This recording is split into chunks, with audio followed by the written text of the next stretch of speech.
Hello everybody, welcome to Bible Bites. Our question for today is, what is a prayer labyrinth?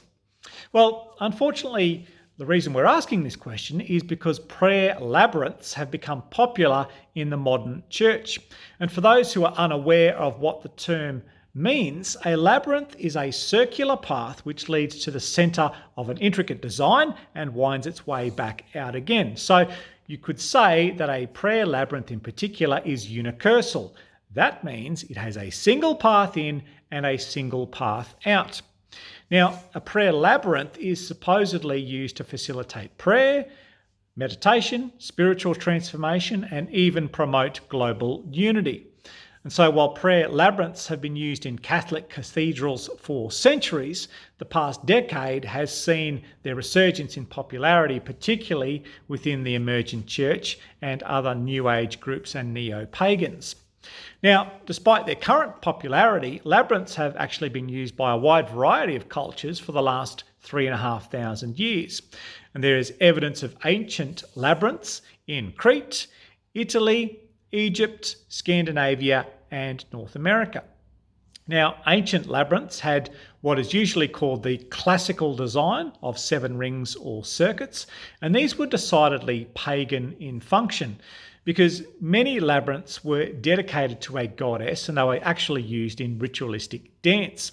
The Hopi Indians in North America, for instance, saw the labyrinth as a symbol of Mother Earth, and the hundreds of stone labyrinths along the Scandinavian shoreline were used as magic traps for trolls and evil winds to ensure safe fishing.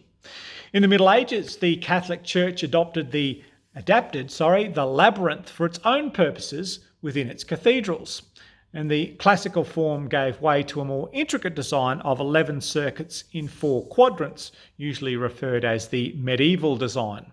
And so within Catholicism, the labyrinth could symbolise several things. Some say it symbolises the hard and winding road to God, a mystical ascension to salvation and enlightenment, or even a pilgrimage to Jerusalem for those who could not make the actual journey. Proponents of prayer labyrinths speak of using the labyrinth to become enlightened, realigned with the universe, and increasingly empowered to know oneself and to accomplish the work of the soul. Perhaps as a throwback to the old goddess worship, many prayer labyrinths also contain feminine symbols in the centre, with some believing that it involves the process of connecting with the sacred feminine in a labyrinth and of the need to view God as a he and a she. Now, the question is, are prayer labyrinths biblical?